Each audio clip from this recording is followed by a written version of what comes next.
I'm going to have to start developing a love for an East Coast team so I can get to bed before midnight on these 7 o'clock extra inning games.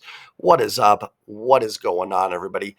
Welcome back and welcome into the Seattle Mariners post-game recap. The Mariners lose this one in 11 innings, 7-6 to the A's. They fall to 20-14 on the season. They do remain in first place, a game up on the A's in the American League West. Before I go any further, if you can do me a favor, as I'm turning down my mic volume, lost my train of thought. What do you need? Do you need to like the video? That helps out tremendously. Comment your thoughts on the team and the game down below. And don't forget to hit that subscribe button. Again, thank you all for the support. Thank you anybody that stayed up till probably close to midnight now to watch this video. So really, really do appreciate it. This game had a little bit of everything. We'll talk about some of the decision making, Bryce Miller struggles, chances to add on, and just, frustrating loss for the Mariners. Real quick, because I don't want to spend 20, 25 minutes on this. I'm tired.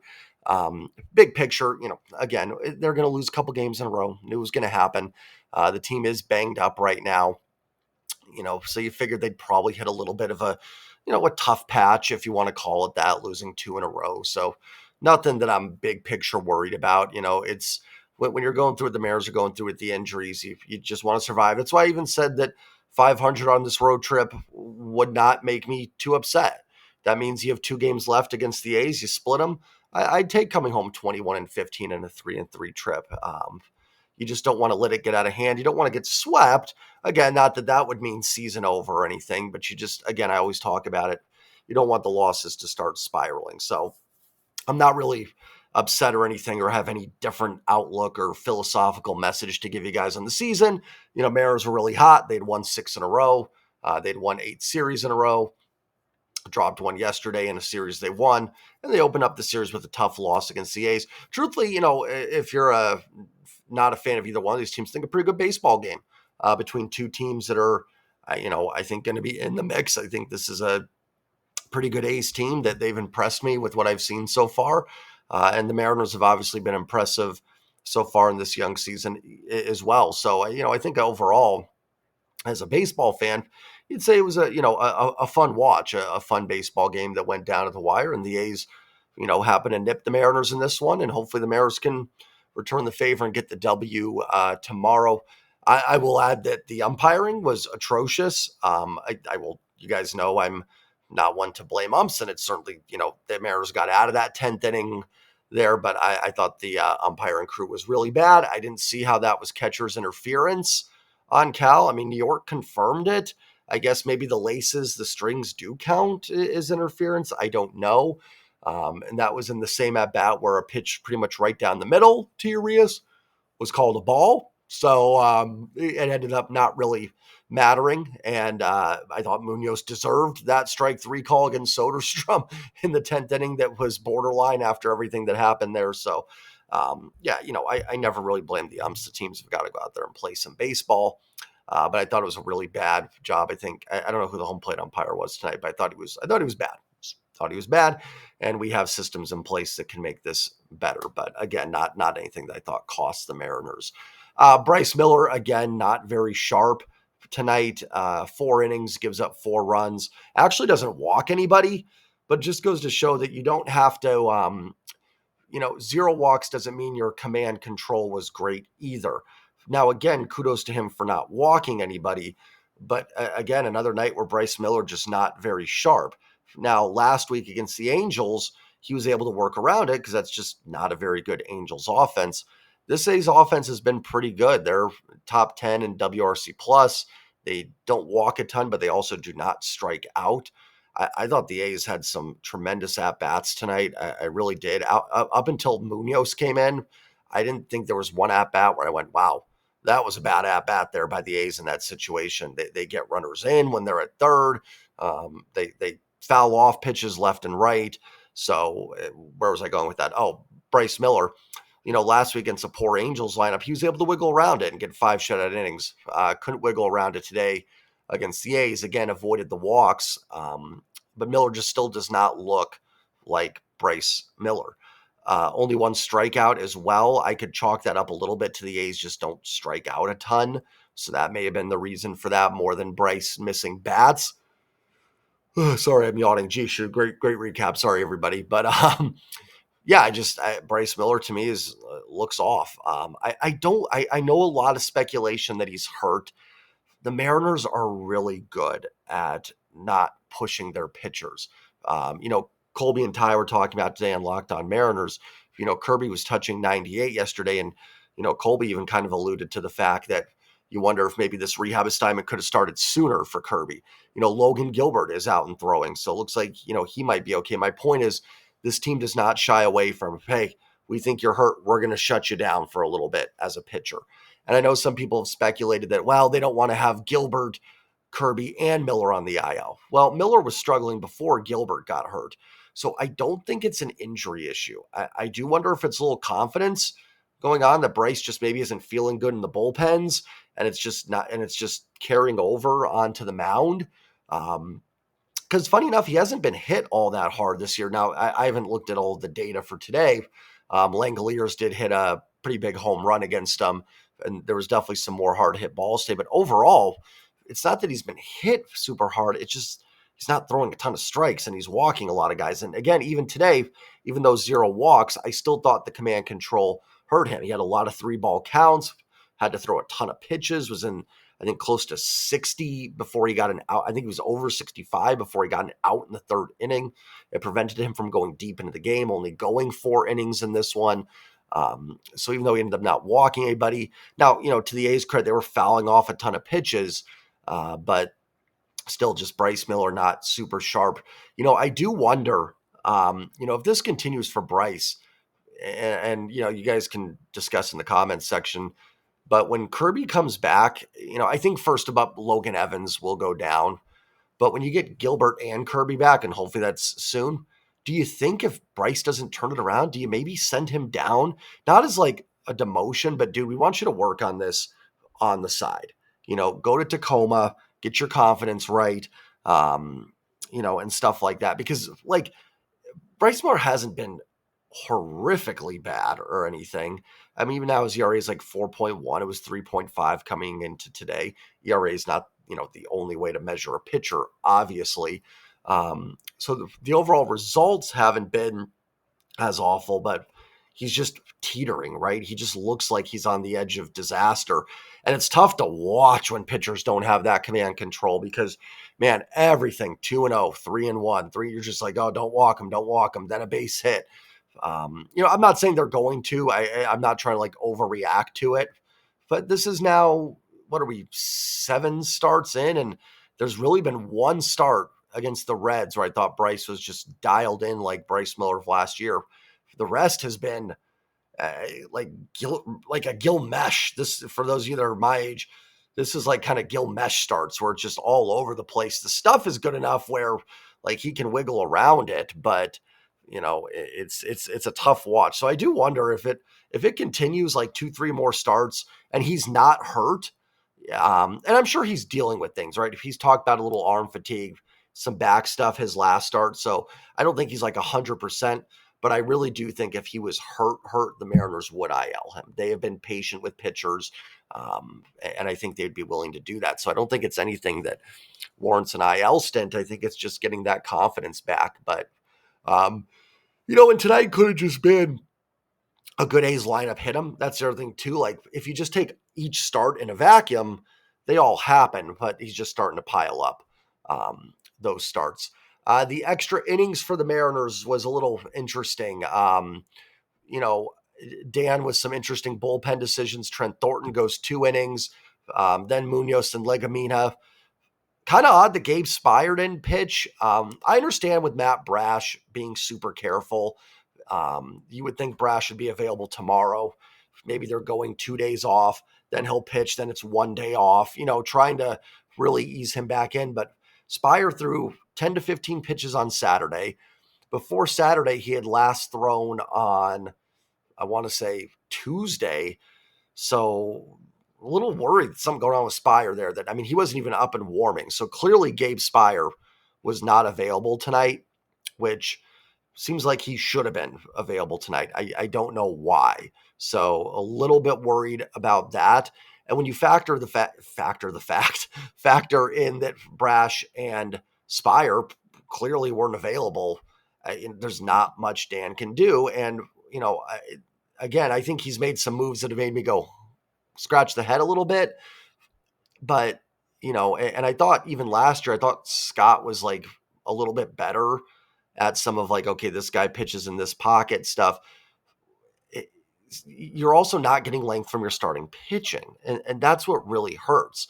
Bryce Miller going 4 throws everything off. And especially if Spire and Brash were down, it makes sense why Dan tried to get that final inning, that 4th inning, getting Miller through that 4th inning, because you just don't have a ton of options. You wonder if there is a roster move tomorrow. Maybe Legumina goes down and they bring up a fresh arm or something, because it makes it tougher. It's not saying that like all the decisions were the right ones or great, but when you're not getting length out of your starters and you're in a close game, it makes it very difficult. If it's a blowout, who cares? You can just kind of saunter through it and throw out whoever, and you're not super worried about it. But when your pitcher's not giving length and the game's tight, you still got to fight to win it, but you have to make some tough decisions. The bottom of the 11th, I know Aaron Goldsmith seemed kind of puzzled of walking Langoliers and Bleday to face Jacob Wilson in that situation with the bases loaded, because of how good of a contact hitter Jacob Wilson is. I think the thought process there, and I'll credit Mariner Sir on this one because he brought it up, that Wilson doesn't walk, so you're not worried about a walk-off walk. And he puts the ball in play, which can be dangerous, but can also be dangerous to a detriment of the hitter sometimes too, where he puts it in play, swings at kind of everything, rolls over one into a double play or something like that, or, hits an atom ball right at somebody or something like that. So I'm not saying I agree with the strategy to walk Langoliers and Bleday. Truthfully, with the way it was going, I probably just would have pitched to Langoliers, hope he pops up. If he hits a sac fly, kudos. I kind of get not pitching to Bleday right on left, although Bleday's average is higher versus lefties, but that's also small sample size. I don't know career-wise what it's like. And the other issue is they didn't score in the top half of the inning. When you don't score in extras at this with the runner at second rule, you're not going to win a lot of baseball games, no matter what you do. I mean, they scored a run in the top of the 10th. Munoz comes in, Wilson first pitch, shoots one just past Rivas at second. The game's tied. That's the extra innings now. Like, you, as a road team, you almost have to go for 2 runs. There's almost it's rare when you can get away with just scoring 1. So that's the other factor you have to think of too. Like, there's also just not a lot you can do to an extent there in the bottom of an inning, like if you don't score in the top half of it. So, I don't necessarily agree with the decision, but I don't think it also cost them the game. They should have scored some runs in the top half of the inning there. I'll get in the box score in a second here. I also want to say, I do think you are seeing the injuries play a little bit of a factor here. They scored 6 runs, so it sounds kind of odd to like complain about that. And I'm not complaining about it, but in those extra innings there, you've got Rivas, you got Garver pinch hitting for Rylan Thomas, and then it's just that bottom of the order, Mastrobuoni's in there, and he had a good game. So it's like I shouldn't be picking on those guys. Rivas has been fantastic this year. I think Mastrobuoni's been fine. Thought Rylan Thomas has had some good at bats, but not having Randy in there today with the the hamstring, missing Luke Raley, someone that can run into one in that bottom third of the order a little bit, like Victor Robles coming up maybe against, who was it, Harris, the lefty, in that 11th inning. Maybe you get Victor, normally if Robles is healthy, you get him up in that inning, and he shoots one into right field for a base hit and gives you the lead. So I do think you are seeing the injuries. They are going to hurt this team eventually. I'm not saying they're going to hurt them to a point where it ends the season and you hope to get these guys back, but it is going to rear its head at some point. They've been playing through it really well. I haven't talked about it too much because they've been playing such good baseball, but it is going to be a factor for this team. It's why I've said, like, hey, if you can go, 20-20 over your next 40 games, that's going to put you at what, 40-34? There's no way in the AL that is down this year with the extra wild card that doesn't have you in some kind of a playoff spot. So, and then you get those guys back. Maybe you make a deadline addition. and then boom, you can take off. Even the starting pitching, right? Like Bryce Miller would still be in the rotation, but yesterday might have been, I don't know where they're at in the rotation, but instead of Logan Evans, who struggled, maybe that's Logan Gilbert, and that 1-0 holds up, and then you add on a run. Maybe it would have pushed things back. You get Kirby tonight, and he's better. It's so these injuries are playing a factor for this team. It's not an excuse, right? Like this game was winnable. They had a chance, and they didn't get it done. But it is going to rear its head. So that's why, as high as we were on the 6-game winning streak, and they can still win this series, by the way, and be very clear, win the next two, and you've won your 9th straight series. But it's, where's I going with that? It might have some downside, but you just got it with the injuries. You could see some struggles, but you just want to keep it from, like you said, spiraling. And if you can hang around 500, bank your 20-14 or 6 games over, then play some 500 ball. That's okay. Let's get into the box score here. Then we're going to get out of here. Talked about Bryce Miller, 4 innings, 7 hits, 4 runs, 4, no walks. Okay, gave up the home run to Langoliers. Just need to be better. I thought Vargas threw the ball well, 2 innings, 1 hit, no runs, no earned, a walk and a strikeout. Colin Snyder pitched an inning, did give up the double to Rooker, and then the A's move him over, get the sac fly. Really impressed with the A's lineup. Not only does it have some good hitters, reminds me a lot of the Royals last year, but I think this A's lineup is actually a lot better than the Royals lineup. The Royals lineup was annoying because they kind of had some annoyingly bad hitters that put the ball in play a ton and were annoying about it, But the A's have, I think, legitimately good hitters that put the ball in play a ton, and those teams are frustrating. I mean, this A's team just does not strike out a lot unless they're facing Andres Munoz. Trent Thornton, 2 innings, 2 hits, a walk, no strikeouts.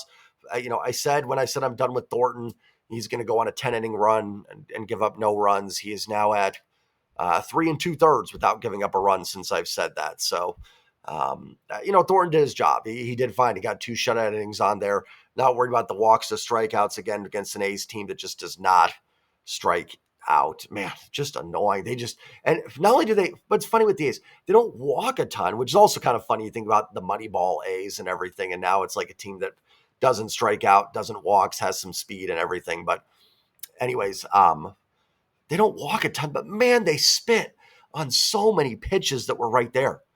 Like you would think a team that like that would be striking out more, but man, just pitches on the edges, they just lay off of them. It's to an annoying detriment, but then next pitch, they're putting the ball in the gap. So as opposed to walking like they used to, now they're getting the hits.